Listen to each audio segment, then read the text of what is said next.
friends. So today we will start a new chapter. It's related to genetics. So we are starting today is heredity and variation, evolution, heredity and evolution. Okay. So heredity and evolution is the chapter of your class 10th biology. So today we start this chapter and we will understand what we study in this chapter.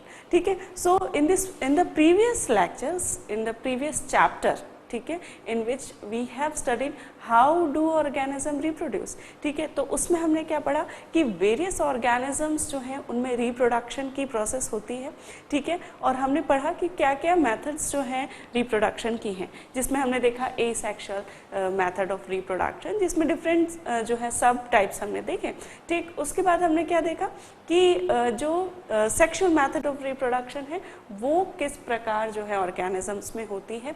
फिर हमने human reproductive system देखा और समझा. ठीक, तो उसमें सबसे पहले स्टार्टिंग में मैंने बात की थी वेरिएशन की. डू यू रिमेम्बर वेरिएशन का क्या इंपॉर्टेंस है वो हमने पढ़ा था. ठीक है, तो हमने जाना कि जब ऑर्गेनिज्म रिप्रोड्यूस करते हैं, ठीक है, when the organism produce the similar organism like them, then it is called as reproduction. ठीक है, and in this method of reproduction जो न्यू ऑर्गेनिज्म बनते हैं उनमें although they are similar to their parents, ठीक है, to their parent cell or the parent organism, but still there are some changes or some variations are there in the new production or the new progenies. ठीक है, so this is we call as variation. अब ये variation जो है किस प्रकार होता है ये हमने समझा था कि भाई जब सेक्सुअल मेथड ऑफ रिप्रोडक्शन होती है, ठीक है, तो सेक्सुअल मेथड ऑफ रिप्रोडक्शन में, सेक्सुअल रिप्रोडक्शन में प्रोबेबिलिटी जो है वेरिएशन की हमने देखी थी क्या होती है, ज्यादा होती है. क्यों ज्यादा होती है? बिकॉज टू डिफरेंट ऑर्गेनिज्म, ठीक है, when their germ cell, when their gamete cell reunite, then they produce the reorganism. Then what happen is to different organism when they produce a new progeny, it will have characteristics of both the parents. ठीक है, and so although it is similar to the parent cell or the parent organism, but still there are some changes, there are some variations in them. Okay, and this is due to what? Because half of the chromosomes are transferred from one parent and half of the chromosome are transferring from one parent, and so when they reunite and the expression of these chromosomes, these genes happen in the new organism, then it produces the variation. ठीक है, तो sexual reproduction में variation की probability हमने देखा था ज्यादा होती है. ठीक है, एसेक्सुअल मेथड में, एसेक्सुअल रिप्रोडक्शन में it produces less variation, it produces less variation, but still there present little changes. ठीक है, जो न्यू प्रोजेनी है वो अपनी पेरेंट सेल से फिर भी some differences will be there because of this little inaccuracies at DNA copying. ठीक है, तो क्या बता रहे हैं इसमें वेरिएशन में? एसेक्सुअल मेथड में हमने देखा था जो सिंपल ऑर्गेनिज्म हैं या जो सिंगल सेल्यूलर ऑर्गेनिज्म होते हैं, unicellular organism, they reproduce by asexual method of reproduction. अब रिप्रोडक्शन की जो बेसिक थिंग है वो हमने क्या देखी? Cell division. ठीक है, सेल डिवीजन के द्वारा जो यूनिसेल्यूलर हैं ऑर्गेनिज्म, ठीक है, वो क्या करते हैं? सेक्सुअल रिप्रोडक्शन होते हैं. तो रिप्रोडक्शन की जो बेसिक फंक्शन है वो क्या है? Cell division. अब सेल डिवीजन में क्या होता है? ठीक है, एक सेल होती है, उसमें क्या होता है? न्यूक्लियस होता है, और इस न्यूक्लियस में क्या होते हैं? क्रोमोसोम्स होते हैं. ठीक है, क्रोमोसोम्स क्या होते हैं? ये कॉइल्ड थ्रेड लाइक स्ट्रक्चर होते हैं न्यूक्लियस में. ठीक है। न्यूक्लियस में रहते हैं क्रोमोसोम्स, ठीक। क्रोमोसोम्स में डीएनएज होते हैं और इन डीएनए में क्या होता है, इन डीएनए में पर्टिकुलर पॉइंट्स होते हैं, पोर्शन होते हैं जो कि एक कोडिंग का काम करते हैं। वहां पर कोड्स होते हैं in form of chemical coding होती है वो, और वो कोडिंग कहलाती है जीन्स। ठीक है, समझ रहे हैं बात को? ठीक है। सेल है, सेल में है न्यूक्लियस, न्यूक्लियस में है क्रोमोसोम, क्रोमोसोम में है डीएनए, और डीएनए के जो पर्टिकुलर पोर्शंस है they are called as genes. Genes जो है बेसिक यूनिट है हेरिडिटी की, और ये जीन्स जो है रिस्पॉन्सिबल होते हैं फॉर हेरिडिटी। ठीक है, हेरिडिटी क्या है हम आगे समझेंगे, सिर्फ बेसिक्स में आपको यहाँ समझाना चाहती हूँ सो दैट आगे जाके हम पढ़ेंगे कि हेरिडिटी क्या है। ठीक है, तब हमें एक कन्फ्यूजन नहीं होना चाहिए। ठीक, तो क्या होता है जब सेल डिवीजन होता है तो उसमें इंपॉर्टेंट क्या होता है, न्यूक्लियस। ठीक है, न्यूक्लियस में क्रोमोसोम्स होते हैं। ठीक है, और ये जो डीएनए है जो क्रोमोसोम में रहता है, इसी की कॉपिंग होती है जब डीएनए कॉपी करता है ड्यूरिंग द सेल डिवीजन। ठीक है, ड्यूरिंग द सेल डिवीजन क्या होता है, डीएनए कॉपी होती है। ठीक है, पहले न्यूक्लियस जो है वो 2 न्यूक्लियस बनते हैं, न्यूक्लियर डिवीजन होता है, फिर जाके क्या होता है सेल के साइटोप्लाज्म का और सेल मेम्ब्रेन का डिवीजन होता है। ठीक, इतनी बेसिक चीज हमें पता है कि सेल डिवीजन के वक्त पहले न्यूक्लियस जो है, एक न्यूक्लियाई से 2 न्यूक्लियस बनते हैं सेल डिवीजन में, और फिर ये 2 सेल्स बन जाती हैं आफ्टर द कंप्लीट डिवीजन। ठीक है, अब ये क्या हुई, ये क्या है, ये है प्रोजेनी या डॉटर सेल भी इसे कह सकते हैं। ठीक है, तो ये सिंपल हम देख रहे हैं सिंपल सेल डिवीजन के द्वारा या सिंपल फिजन के द्वारा जो ऑर्गेनिज्म रिप्रोड्यूस करते हैं उनमें क्या होता है, इस प्रकार से डीएनए कॉपिंग के द्वारा 2 न्यूक्लियस बनते हैं, या जिनमें मल्टीपल फिजन होते हैं उनमें मल्टीपल न्यूक्लियस भी बन सकते हैं डिवीजन के द्वारा, और फिर ये सेल डिवाइड हो जाती है। ठीक है, this is the simple method of reproduction, asexual method. इसमें क्या हो रहा है कि डीएनए कॉपिंग होती है। जब भी सेल डिवीजन होगा, चाहे वो एसेक्सुअल रिप्रोडक्शन में हो या फिर at the time of gamete formation,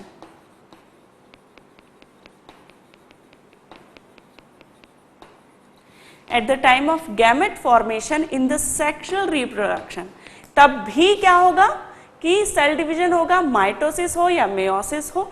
ठीक है, गैमेट फॉर्मेशन में ऑल्दो मेयोसिस होती है। ठीक है, और जबकि रिप्रोडक्शन में यूजुअली हम माइटोसिस देखते हैं। ठीक है, तो इस प्रकार सेल डिवीजन जब आप पढ़ेंगे तो अब आप डिटेल में सेल डिवीजन पढ़ेंगे, बट हमें ये समझना जरूरी है कि कैसे डीएनए वर्क करता है, कैसे जीन्स जो हैं उनका रोल है in the heredity and evolution. ठीक है, तो जब सेल डिवीजन होता है किसी भी केस में हो, at the time of reproduction हो या गैमेट फॉर्मेशन, क्योंकि सेक्सुअल मेथड ऑफ रिप्रोडक्शन में गैमेट फॉर्मेशन होना बहुत ज़रूरी है, और ये गैमेट फॉर्मेशन में भी सेल डिवीजन होता है। ठीक है, तो कुछ भी सेल डिवीजन हो, डीएनए कॉपिंग होती है। ठीक है, जब एसेक्सुअल मेथड ऑफ रिप्रोडक्शन होता है तो क्या होता है, एक ही सेल में एक ही न्यूक्लियस जो है उसमें डीएनए कॉपिंग होती है, और इस प्रकार से सिंपल मेथड से डॉटर सेल्स फॉर्म होती हैं, प्रोजेनिस फॉर्म होती हैं। तो इन दिस केस क्या होता है, जब ये डीएनए कॉपिंग होती है ड्यूरिंग द सेल डिवीजन, जब ये डीएनए कॉपिंग होती है तब इस डीएनए कॉपिंग में भी स्मॉल इनएक्यूरेसीज की पॉसिबिलिटीज रहती है। ऐसा नहीं है कि जैसा पहले वाला स्ट्रक्चर था न्यूक्लियस का, उसमें डीएनए का जो स्ट्रक्चर था वैसा ही कंप्लीट कॉपिंग होकर जो है वो डॉटर सेल्स का बने। ठीक है, और इसलिए जब सेल डिवीजन में डीएनए कॉपिंग होती है तो देयर में भी लिटिल और small inaccuracies in DNA copy in which lead into the variation। समझ में आई बात? ठीक है, यहाँ पर हालांकि हम बोलते हैं कि एसेक्सुअल प्रोडक्शन में, रिप्रोडक्शन में जो वेरिएशन होते हैं वो कम होते हैं, जो डॉटर सेल होती हैं ऑलमोस्ट सिमिलर होती है to the parent cell, but still there can be variation, there can be changes due to the small inaccuracies and it leads to the variation. ठीक है, एक एग्जाम्पल हमने पढ़ा था बैक्टीरिया का कि बहुत हॉट टेम्परेचर जब हुआ तो क्या हुआ, उस टेम्परेचर में कुछ चेंजेस आए, ठीक है, पेरेंट सेल में, और मॉडिफिकेशन आए, एडाप्टेशन आए, और ये एडाप्टेशन जब पेरेंट सेल ने डॉटर सेल को ट्रांसफर किए इन फॉर्म ऑफ जीन्स, ठीक है, तो ये जो कैरेक्टरिस्टिक्स हैं, ये जो एडाप्टेशंस हैं, ये जो ट्रेट्स हैं, इन्हें ट्रेट्स कहा जाता है। ट्रेट्स क्या होते हैं? Prominent characteristic of an organism, prominent characteristics of an organism are called as traits, ठीक है। And these traits, for example यदि हम ह्यूमन में लें तो किसी का आई कलर, ठीक है, किसी की आंखों का कलर कैसा है वो कहलाएगा एक ट्रेट्स, ठीक है। एग्जाम्पल इसके ट्रेट क्या हो सकते हैं? आई कलर, टंग रोलिंग, जैसा कि एग्जाम्पल आपकी बुक्स में दिया है, ठीक है, some can roll their tongue and some can not, it is a kind of a trait, it is a kind of a trait, and all the traits they together form a phenotype, ठीक है। तो जो physical characteristic होते हैं एक person के, they are called as phenotypes,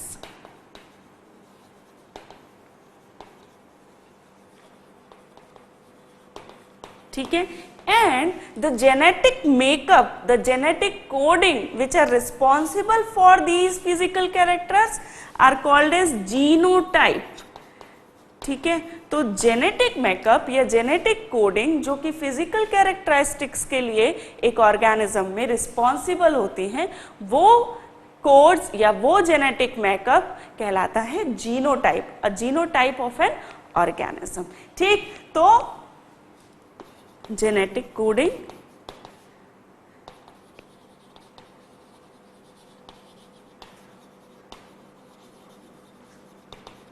responsible for physical character,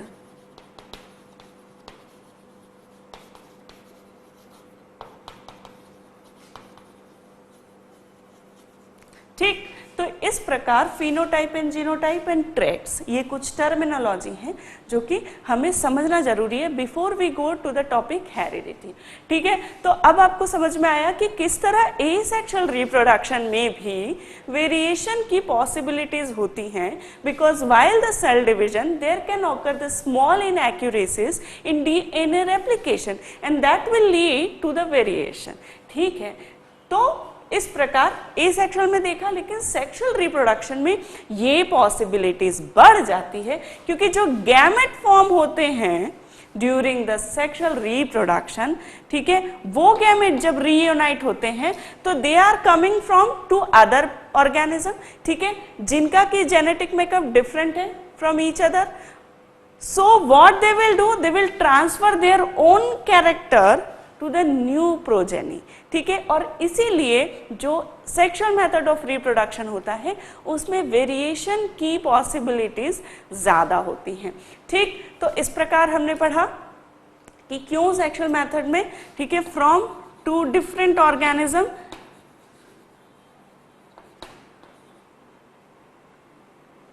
organisms,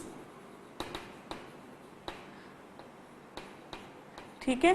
तो क्या हो रहा है, दो डिफरेंट ऑर्गेनिजम्स से जब ट्रांसमिशन हो रहा है हेरिडिटी का, तो it will lead into the complete new organism, ठीक है। तो न्यू ऑर्गेनिज्म फॉर्म होगा जिसमें कि दोनों के ही कुछ कुछ कैरेक्टरिस्टिक्स होंगे, ठीक है, और इसीलिए that will lead to the variation, ठीक है। वो किसी जरूरी है कि किसी भी एक के कंप्लीटली समान हो, ठीक है। इट विल ये जो है उसमें दोनों के ही मिक्सचर कैरेक्टरिस्टिक्स प्रेजेंट होंगे, ठीक। तो ये हमने देखा वेरिएशन,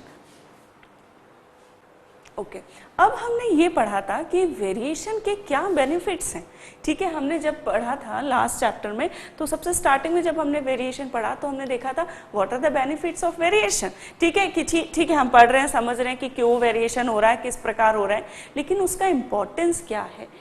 तो वेरिएशन का इम्पोर्टेंस, हमने दो इम्पोर्टेंस पढ़े थे, एक तो सर्वाइवल, एक हमने पढ़ा था इवोल्यूशन, ठीक है। अब क्या होता है, जैसा कि मैंने आपको बताया कि ये जो जेनेटिक चेंजेस होते हैं, ठीक है, जो एक प्रोजेनी में आते हैं, ठीक है, चाहे वो एसेक्सुअल मेथड हो चाहे वो सेक्सुअल मेथड हो, प्रोजेनी में जो जेनेटिक चेंजेस आते हैं ड्यू टू द वेरिएशन, ठीक है, that will make a organism perfect, ठीक है, और adapted to its environment and it will leads to the successful survival, ठीक है। तो सर्वाइवल के लिए ये जो वेरिएशंस होते हैं due to the genetic changes, ठीक है, that will make capable an organism to survive, ठीक है। दूसरा है एक इवोल्यूशन। अब क्या होता है, after during the long period of time, ठीक है, क्या होता है कि एक ऑर्गेनिज्म में जब मल्टीपल, एक स्पीशीज में बहुत सालों के बाद जब चेंजेस आने लगते हैं, और ये चेंजेस की वजह से क्या होता है, it will change into completely different organism, ठीक है। और ये चेंजेस किस कारण से आ रहे हैं, वेरिएशन के कारण ही आ रहे हैं, ठीक। तो क्या होता है, जब एक ऑर्गेनिज्म में बहुत सालों के अंतर, ठीक है, like thousands of years after, एक ऑर्गेनिज्म में जब बहुत से चेंजेस आ जाएंगे वेरिएशन की वजह से, तो it will lead into the completely new, but it will be a advanced organism. क्यों एडवांस होगा, क्योंकि वह एनवायरनमेंट के साथ साथ उसमें एडेप्टेशंस आते जा रहे हैं, उसमें चेंजेस आते जा रहे हैं।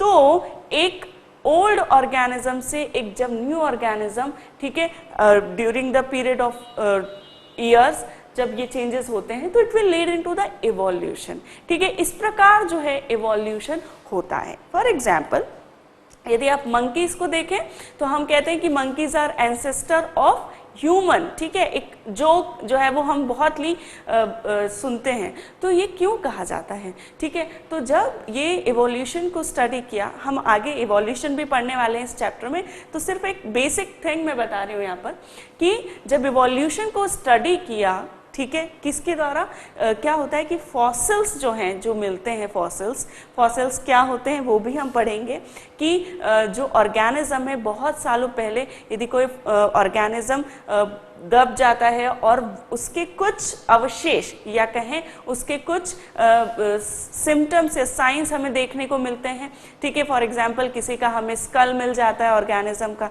जैसे डायनासोर का मिलता है कई बार, तो उन्हें उन फॉसिल्स की स्टडी करके जब जो साइंटिस्ट हैं उन्हें पता लगा कि क्या होता है कि पुराने जो ऑर्गेनिजम्स थे, बहुत सालों पहले जो ऑर्गेनिज्म थे, उनमें जब मल्टीपल चेंजेस हुए, मॉडिफिकेशन हुए, तो that will lead to the completely different organism, but these organisms are advanced like monkeys, ठीक है। मंकीज में जब मंकीज जो थे वो कहाँ रहते थे, they are arboreal means they reside on the trees, ठीक है।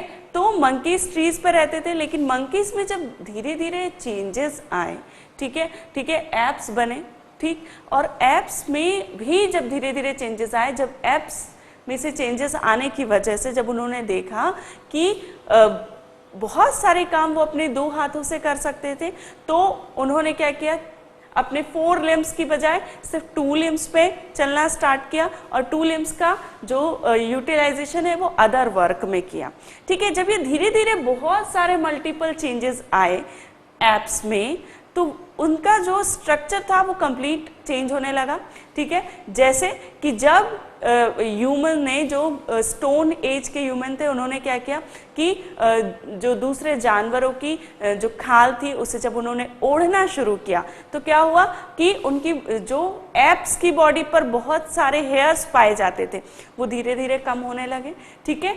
एंड देन व्हाट हैपन्स, जब उन्होंने हाथों का इस्तेमाल, जो फोर लिम्स हैं उनका इस्तेमाल सिर्फ चलने के लिए नहीं किया और दूसरे कामों में किया, तो उनमें चेंजेस आने लगे।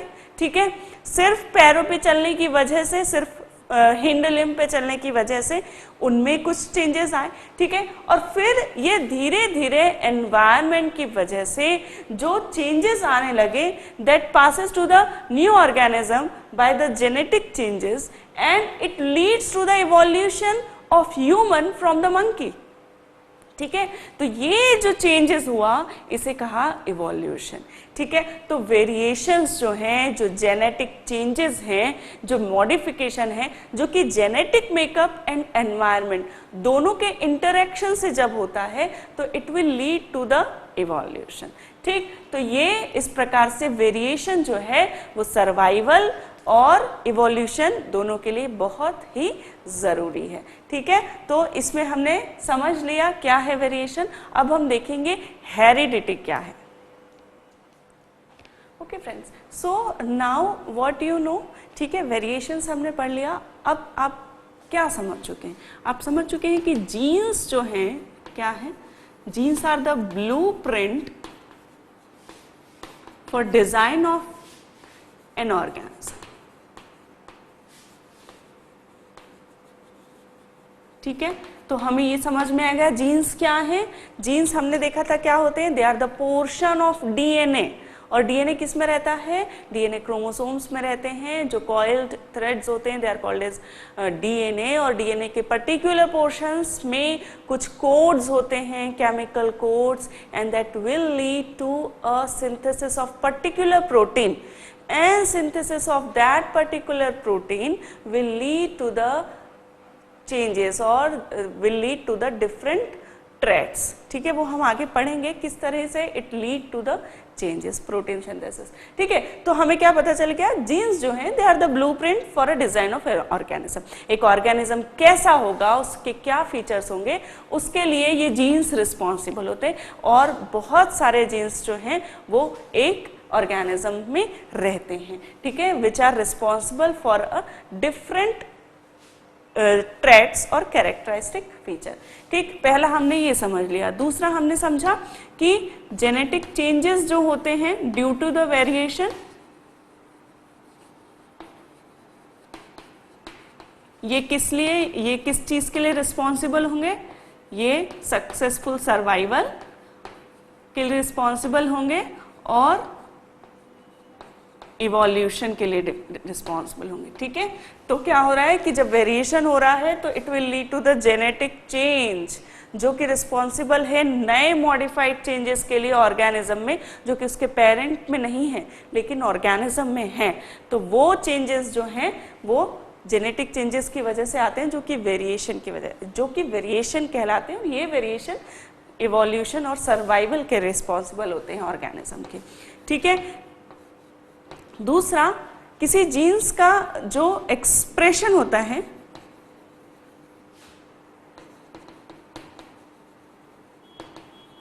ठीक है,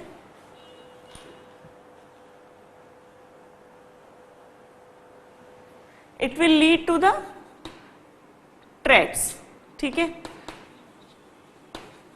ट्रेट्स के लिए रिस्पॉन्सिबल होगा। और success of any traits will depend upon organisms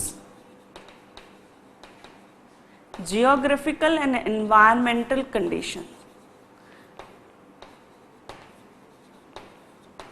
ठीक है, तो ये भी बहुत जरूरी है समझना हमें कि एनवायरमेंटल कंडीशन और जियोग्राफिकल कंडीशन जब एक इनहेरिटेड ट्रेट को सपोर्ट करती हैं तभी वो सक्सेसफुल होता है। ठीक है, तो ये बहुत जानना ज़रूरी है। ठीक, कि किस प्रकार एक ट्रेट सक्सेसफुल होता है, जब उसकी एनवायरमेंटल और जियोग्राफिकल कंडीशन उसको सपोर्ट करती हैं, देन वो ट्रेट, एक ऑर्गेनिज्म सक्सेसफुल हो पाता है, सर्वाइव कर पाता है। ठीक है, क्या देखा हमने कि वेरिएशन जो है वो किस प्रकार होता है। ठीक है,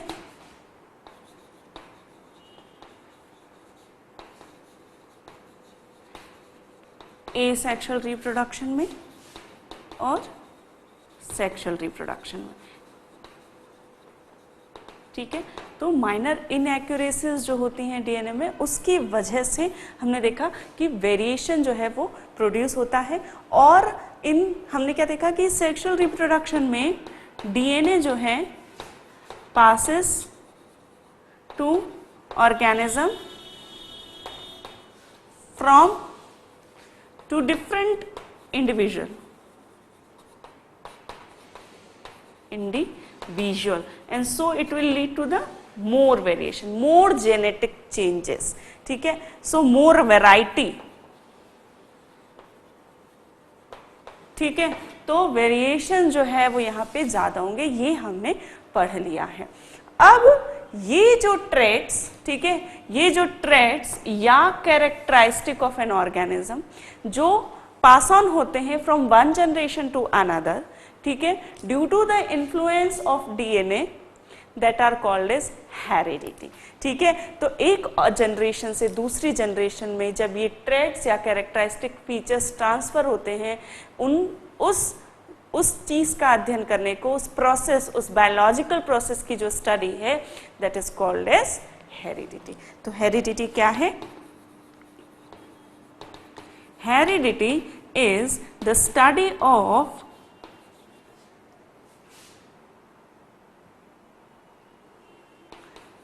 transfers of traits, specific traits and characteristics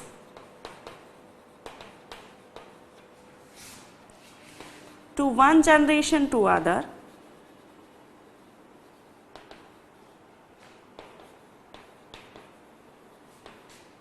ठीक है, due to the influence of DNA.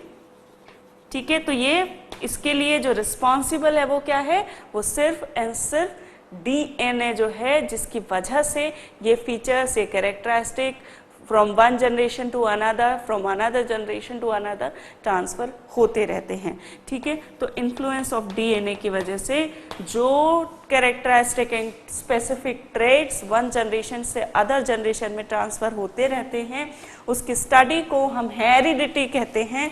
और ये जो ट्रेट्स और फीचर्स हैं जो ट्रांसफर होते हैं, तो ट्रेट्स एंड फीचर्स या traits and characteristics which pass on from one generation to another are called as inherited traits.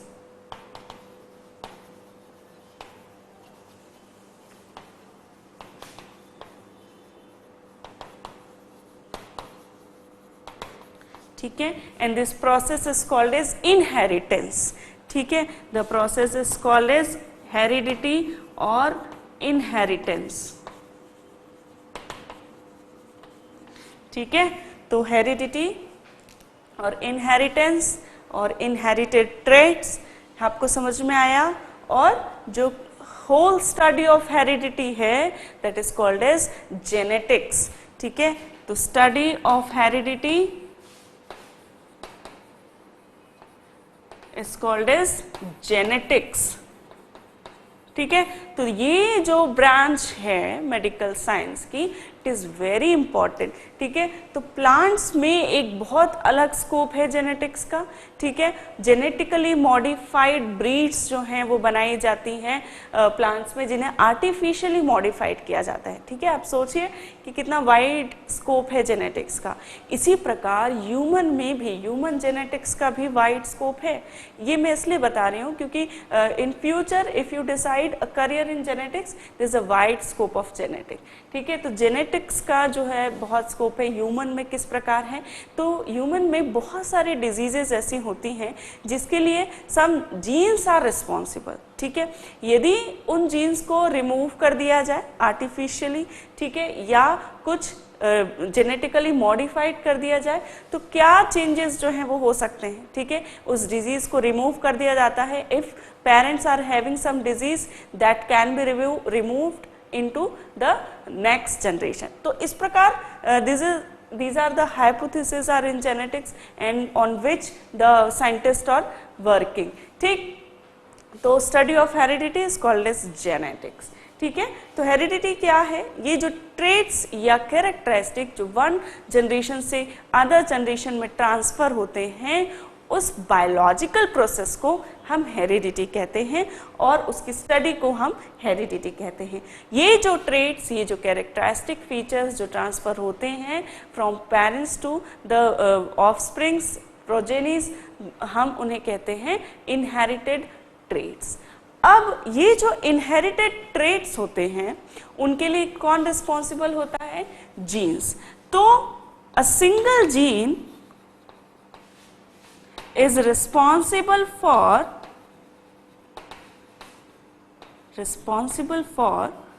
particular trait. ठीक है, एक सिंगल जीन सिर्फ एक ट्रेट के लिए रिस्पॉन्सिबल होता है, सिर्फ एक पर्टिकुलर ट्रेट के लिए रिस्पॉन्सिबल होता है. दैट मीन्स कि यदि कोई एक जीन है तो वो सिर्फ एक सिंगल ट्रेट के लिए रिस्पॉन्सिबल होगा. लेकिन एक ट्रेट के लिए मल्टीपल जीन रिस्पॉन्सिबल होते हैं, हो सकते हैं. ठीक है, but for a particular trait multiple genes can be responsible. इस बात को समझिए, don't get confuse. Genes can be responsible, इसका एक एग्जाम्पल हम देखेंगे.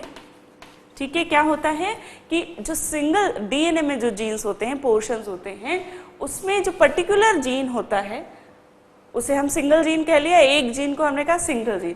तो एक सिंगल जीन सिर्फ एक पर्टिकुलर ट्रेट को एक्सप्रेस करने के लिए रिस्पॉन्सिबल होगा. ठीक है, लेकिन सिंगल ट्रेट के लिए मल्टीपल जीन भी रिस्पॉन्सिबल हो सकते हैं और ऐसे ट्रेट्स जिसके लिए मल्टीपल जीन्स रिस्पॉन्सिबल हो उन्हें कहता है, उन्हें हम कहा जाता है पॉलीजेनिक ट्रेट्स. ठीक है, पॉलीजेनिक ट्रेट्स जिसमें कि पर्टिकुलर ट्रेट के लिए मल्टीपल जीन्स आर रिस्पॉन्सिबल. ठीक है, फॉर एग्जाम्पल आई कलर. तो आई कलर जो है एक पॉलीजेनिक ट्रेट है. ठीक है, पॉलीजेनिक ट्रेट है और मल्टीपल जीन्स जो हैं उसके लिए रिस्पॉन्सिबल होते हैं. ठीक है, तो ये बात समझिए कि एक single gene is responsible for a particular trait, but for a particular trait multiple genes can be responsible. ठीक, ये बात इनहेरिटेड ट्रेट्स में हम पढ़ रहे हैं कि इनहेरिटेड ट्रेट्स के क्या जो है फीचर्स हैं. ठीक, तो पॉलीजेनिक ट्रेट्स आपने पढ़ा कि क्या होते हैं पॉलीजेनिक ट्रेट्स. ठीक, अब एक और बात कि जो ऑर्गेनिज्म होते हैं जिनमें सेक्सुअल रिप्रोडक्शन होता है उसमें क्या होता है कि जो जीन्स हैं वो दोनों पेरेंट्स के द्वारा जो है वो ट्रांसफर होते हैं एक प्रोजेनी में, एक ऑफस्प्रिंग में. और इस प्रकार क्या होता है कि सिर्फ एक सिंगल ट्रेट के लिए एक ऑर्गेनिज्म में दोनों पेरेंट्स के जो है सेक्स सेल के द्वारा जो जीन्स हैं वो ट्रांसफर होते हैं. ठीक है, तो ये जो ट्रेट्स होते हैं, ठीक है, जैसे कि हमने पढ़ा ये इनहेरिटेड ट्रेट्स जो होते हैं, a child get a set or pair of genes from parents which interacts and these genes which a child get from parents, they get interact and then they produce a different or